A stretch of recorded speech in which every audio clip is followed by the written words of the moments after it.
What does it take to deliver great government services? It takes great policy, great delivery, and great operations. But traditionally in government, policy, delivery and operations have operated as silos, handing off to each other and optimising for their own objectives, not overall service outcomes. This leaves each discipline with very little influence over the others. It locks in poor decision making and makes it difficult to learn and adapt. When this happens, you definitely won't get a great government service. Government outcomes won't be achieved, user needs won't be met, and the service will be expensive to operate. But there's a new model that's cutting through all this to deliver great services. Let me tell you about that. Having great policy, delivery and operations is a good start, but it's not enough. You need these three disciplines to be collaborating closely right from the point where the initial policy is conceived through to the end of life of the service. Policy has to work with delivery and operations to agree achievable outcomes and set sensible delivery and operational constraints.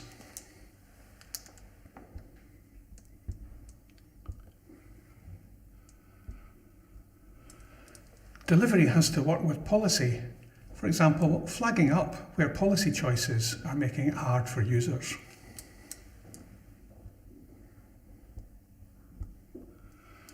And delivery has to enable operations, for example, automating manual operational tasks.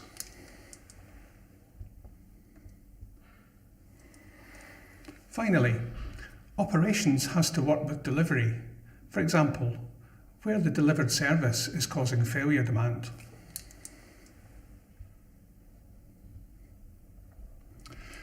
And operations also has to work with policy, for example, modelling the operational impact of upcoming policy changes.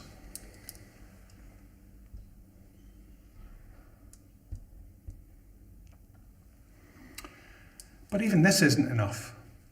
You need good leadership that empowers teams. Working with an empowered service owner who has responsibility for end-to-end service outcomes.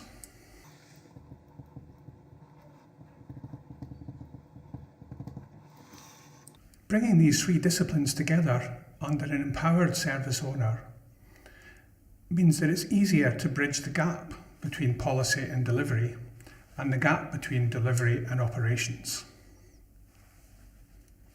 Centralising accountability like this makes it easier for feedback to flow from each of these disciplines to the other, and it makes it easier to learn and adapt as you go.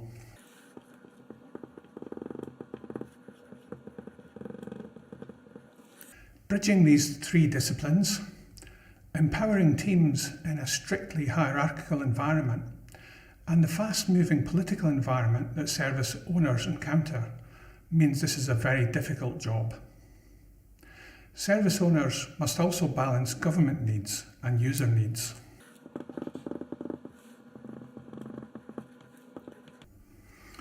They must also work with enabling teams such as finance, HR and commercial, who might not be aligned to the objectives of the overall service.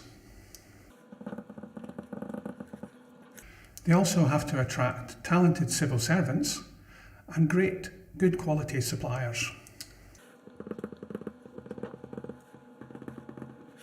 Finally, they have to create a great working environment that empowers their teams and allows them to thrive. Service teams also often have to work with governance and assurance activities, which might not be supportive of bringing together policy, delivery and operations like this, or might not be comfortable with the agile, user-centred approaches that are essential for great digital delivery.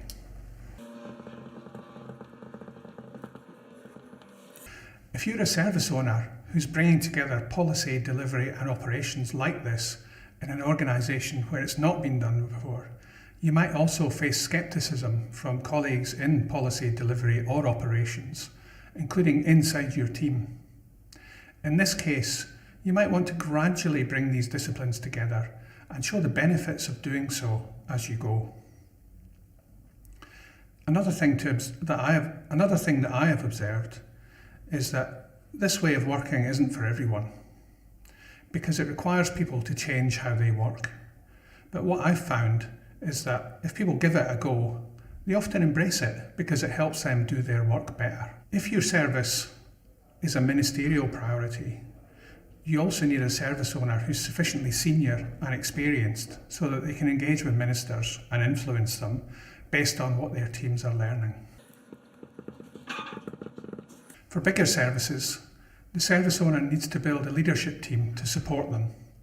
And this should include specialists with expertise in policy, delivery, or operations. It's important to note also that many government services are discretionary, and in this case, you probably also want to bring in expertise from marketing or behavioural insight into your leadership team. Finally, you might also want to build a small enabling team to look after the financial, commercial, or HR aspects of your service. They can work with the central functions of HR, finance, and commercial as a bridge into their world where they may not have adapted their processes to deal with your ways of working. If the service is even bigger, you might want to think about appointing deputy service owners who can be responsible for one or more products within the overall service journey. In this case, it's really important that they're accountable for the policy, delivery, and operations of those products, not just one aspect of these. For even bigger services, it becomes untenable for a single service owner to hold all this stuff in their head. And it's very context dependent on what you do about that, but you might want to think about appointing multiple service owners who are accountable for different segments of the overall journey. When this is the case, you need to think about how you align end-to-end outcomes, how you build strong relationships, and how you define collaboration approaches between service owners and their teams. We've used OKRs in some departments to solve this problem.